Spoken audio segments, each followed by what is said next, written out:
Good evening. It's our great pleasure to welcome you to the concluding part of our highlights of the second edition of Kaduna State Economic and Investment Summit tagged CAD Invest 2.0 with the theme Making Kaduna the Investment Destination of Choice. I am Hadiza. Olaosebikan. Welcome to BOI Impact. Last week, we brought you the highlights of the Investment Summit opening ceremony, as well as the unveiling of the Ease of Doing Business Charter and the plenary session on development finance in subnationals, where the Honorable Minister of State for Budget and Planning, the Minister of State for Industry, Trade and Investment, the Acting Managing Director of the Bank of Industry, the Country Director of African Development Bank, and other panelists discussed how states can access development financing, as well as how such finance can be effectively used to turn around their comparative advantage into a competitive advantage and align with the growth of value chains in priority investment sectors. In this concluding part of the Summit High Point, we'll bring you the panel discussions on the following topics: domestic and foreign investors' experiences in Kaduna State, technology startups, sports, entertainment and entrepreneurship, and lastly, regional integration and development of Northwest states. The discussant on this last topic includes the governors of Kaduna, Kano, Jigawa, and Zamfara State. Please stay tuned as we bring you this interesting package on the CAD Invest 2.0. See you on the other side.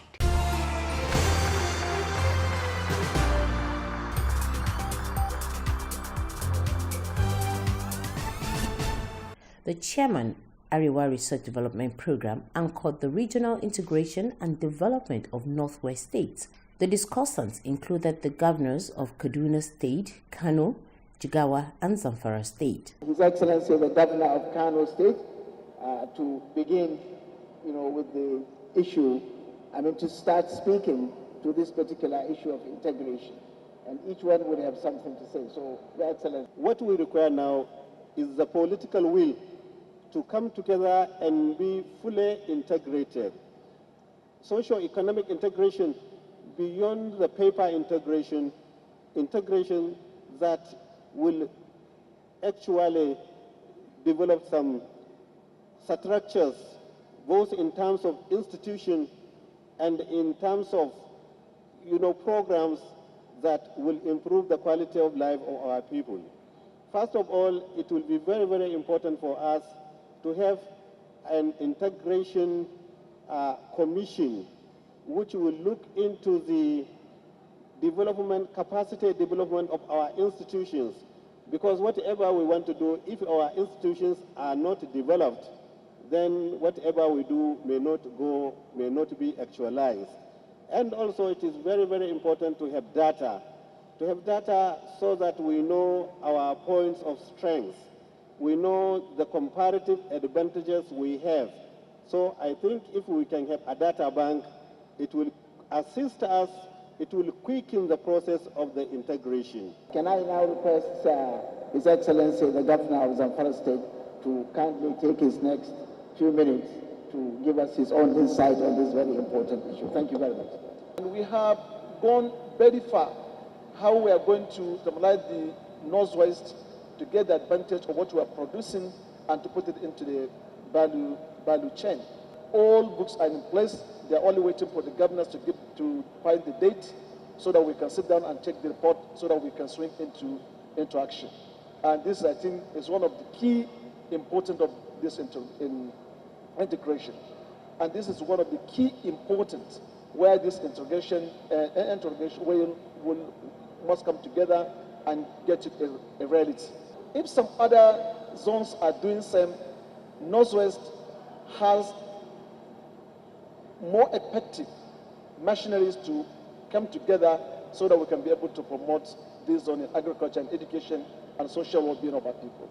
For us in Kaduna State, regional integration is inevitable. The first challenge we faced that brought this topic to the table was the security challenge of cattle rustling, kidnapping, and rural banditry. that afflicted many states in the Northwest.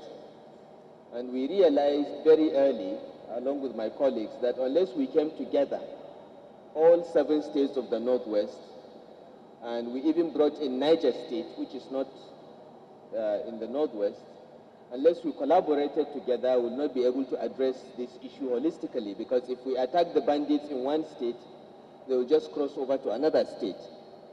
So I think that was what planted the seed for many of us, the inevitability of regional integration, and we met, and working together with all these other states, we deployed resources to degrade the capability of cattle rustlers, which has been successful so far.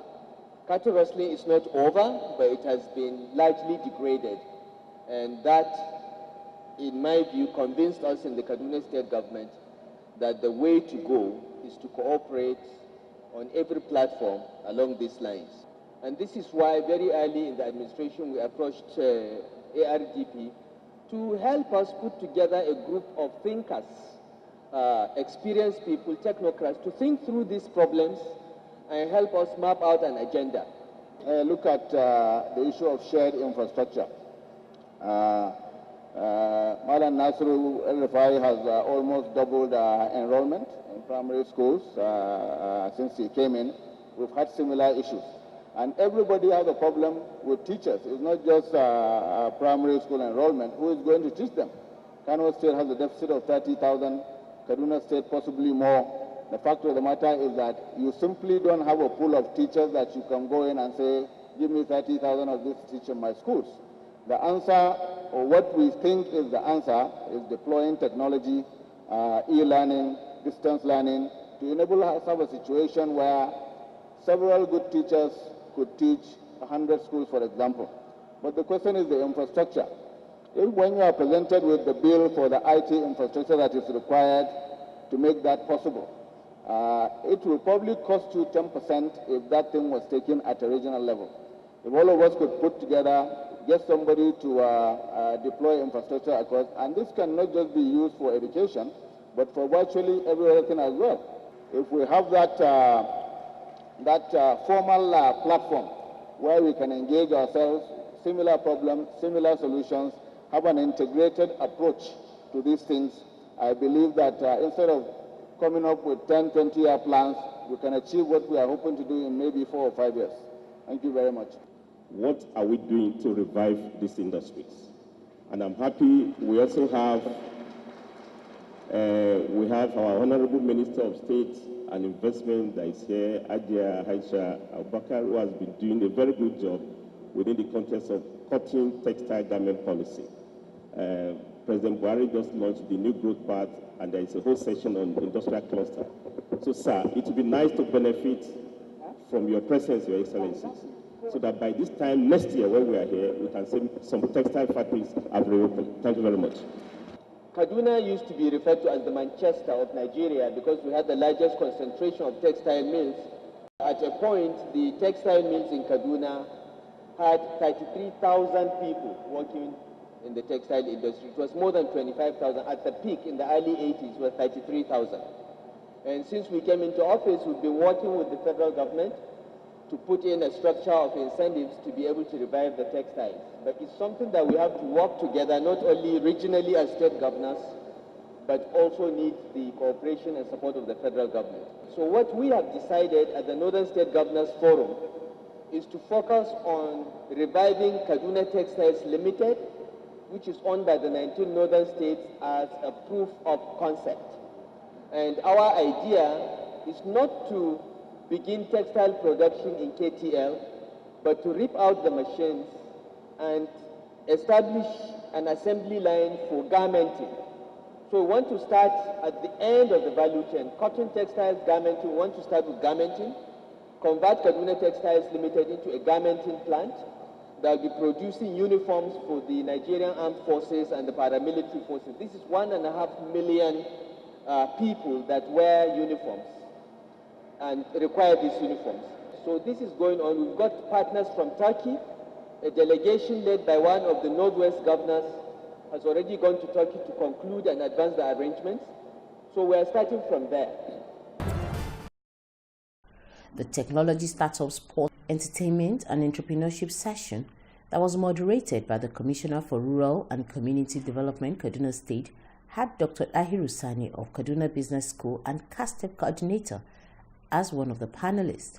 When we think about business or new business or startups, we theoretically connote issues of new investment, new money, economic growth, job opportunities, new employment, new knowledge. So let me start with you, Dr. Dahiru Sani. I'd like to ask you, what are the business potentials? And I'd like to hear more about CADSTEP. CADSTEP is a year-and-a-half-old initiative between the government of Kaduna State, the Bank of Industry, and the Kaduna Business School. The whole idea of CADSTEP, and maybe very quickly, to get a real essence of what CADSTEP is all about, you have to, like in your mind's eye, you have to look at maybe build 3 concentric circles. Now in the first circle, in your mind's eye, position the project itself, the CADSTEP, which is a 12-week program where people go through some kind of training, and after that training, they access some finance, and they go into business, right? In the second concentric circle, think about KADIPA, the Kaduna Investment Promotion Agency, and the various pockets of investments that are coming into Kaduna State. Now think about the Olam poultry farm, the Dangote tomatoes, for example, the Mahindra tractors, and Capital Rice, all those investments in the second concentric circle. Now in the third concentric circle, think about yesterday His Excellency launched the sector implementation plans. Now if we have about 21 MDAs and we're going to implement plans from all those sectors, then implementation itself is also what? Investment. All right? Now, how do we link the youth? How do we link people? How do we link vibrant, agile people to these important processes? This is where CADSTEP comes in. CADSTEP is like a bridge, and the case studies, we don't use Harvard case studies. The case studies are the value chains of all these investments that are coming into Kaduna, and the plans, the grand master plans of the state, which people study, and we challenge them to create entrepreneurial spin-offs out of the efforts of government. So whatever you're doing is not out of place. Whatever you're doing is connected. Whatever you're doing is to be like a catalyst to the process that's going on, basically. Talking about the value chains that have been created, we have a set of young people that have looked at the transport value chain in Kaduna, and I can assure you that today we have our own Uber. We don't need Uber. We have Easy Trip. About 200 young people have broadcast from their homes, and they're going to key into this process. Can we hear about the components of your success? I want to know why your startup works and why some others don't work. In 2003, we realized that in Kano, there was no IT training center that was teaching something beyond basic computing skills. So we identified that niche, and we set up the first organized IT training center in Kano at that time.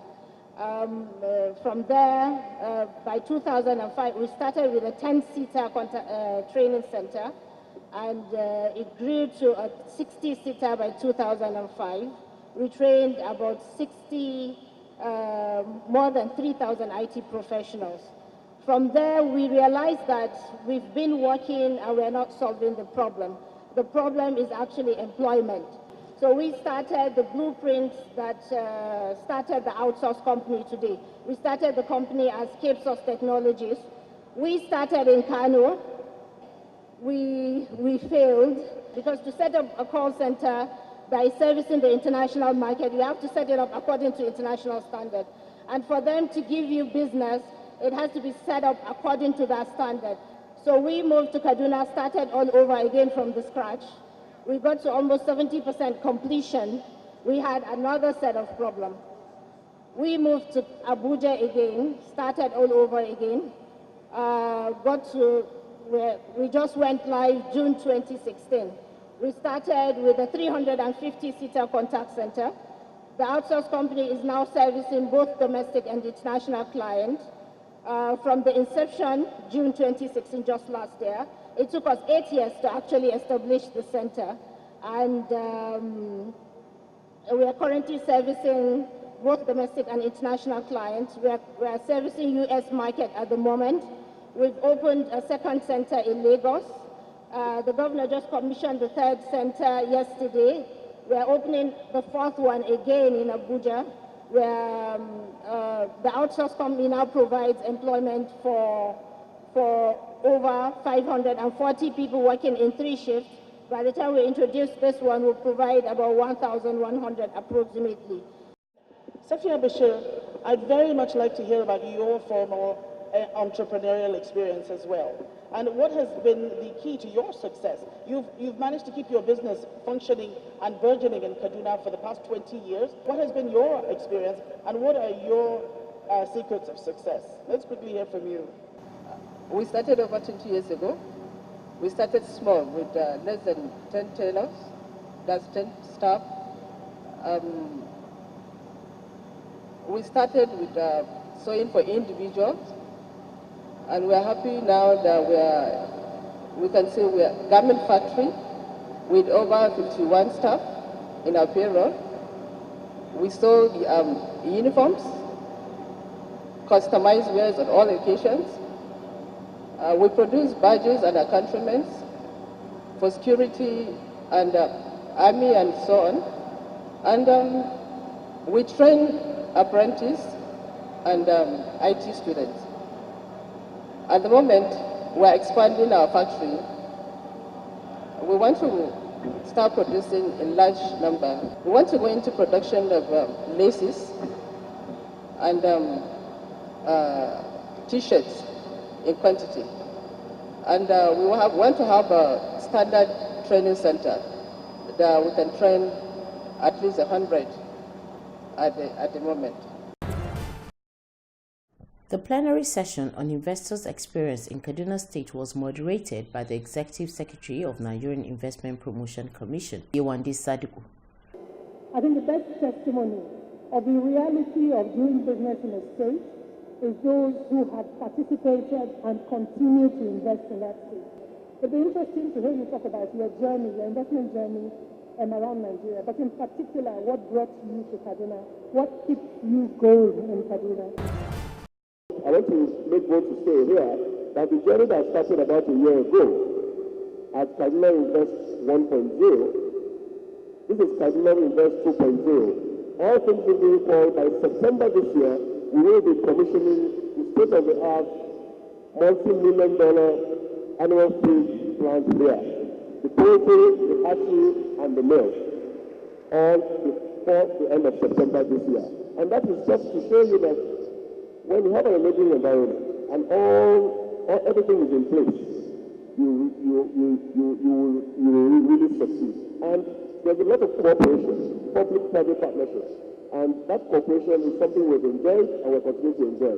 And you could glean from the presentation of the use of doing business here. A lot of things have improved in the last 1 year, and things can only get better.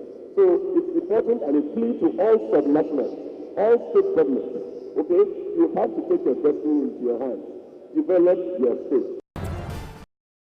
We have been doing business in Kaduna State now for over 16 years, about 16 years. And the journey has been so interesting. One of the things that we have found is interesting in recent times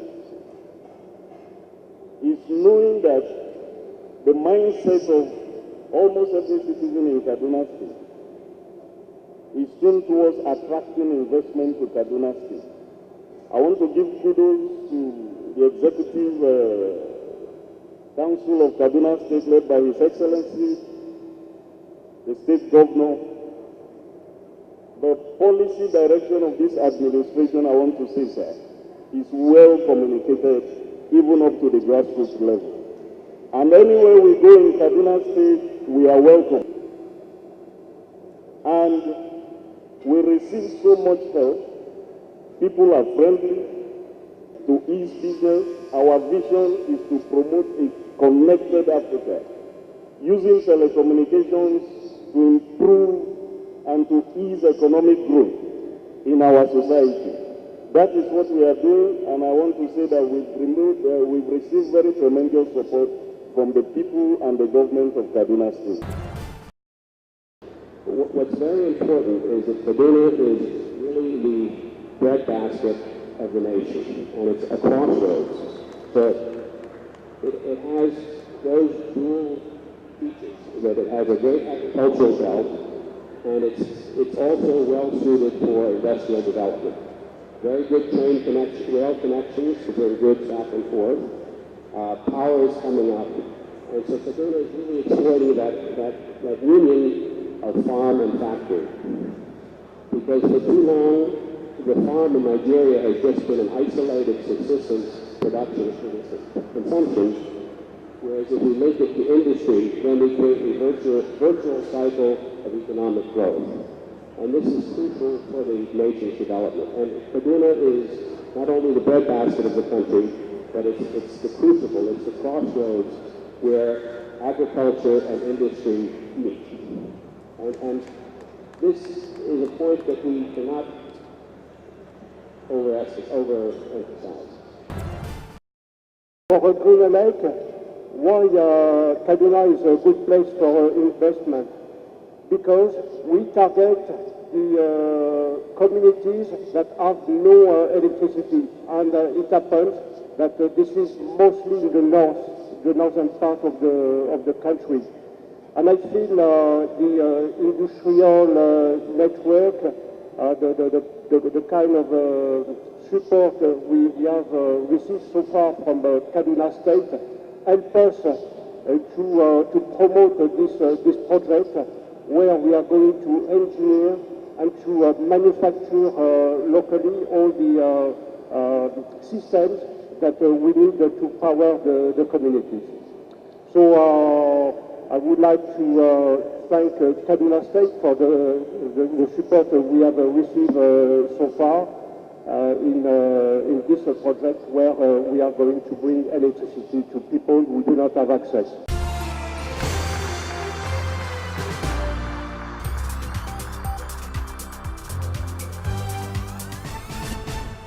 Those were the highlights of Day 2 of the second Kaduna State Economic and Investment Summit that took place recently in Kaduna. During the course of the program, you heard the testimonies from both foreign and domestic investors in Kaduna State. You also heard entrepreneurs from different fields who dwelled on the nurturing startups as well as embracing technology for development growth. And you also heard from the governors of the Northwest regional states on how they are going to continue to work with each other to fast-track the growth and development of the region. In subsequent editions of the program, we shall bring you progress reports on the implementation of some of the conclusions of the summit. It's on this note that we'll conclude this week's edition of the program. It's good evening and have yourself an enterprising week. Don't forget to invest in Kaduna. I am Hadiza Olaosebikan. Bye for now.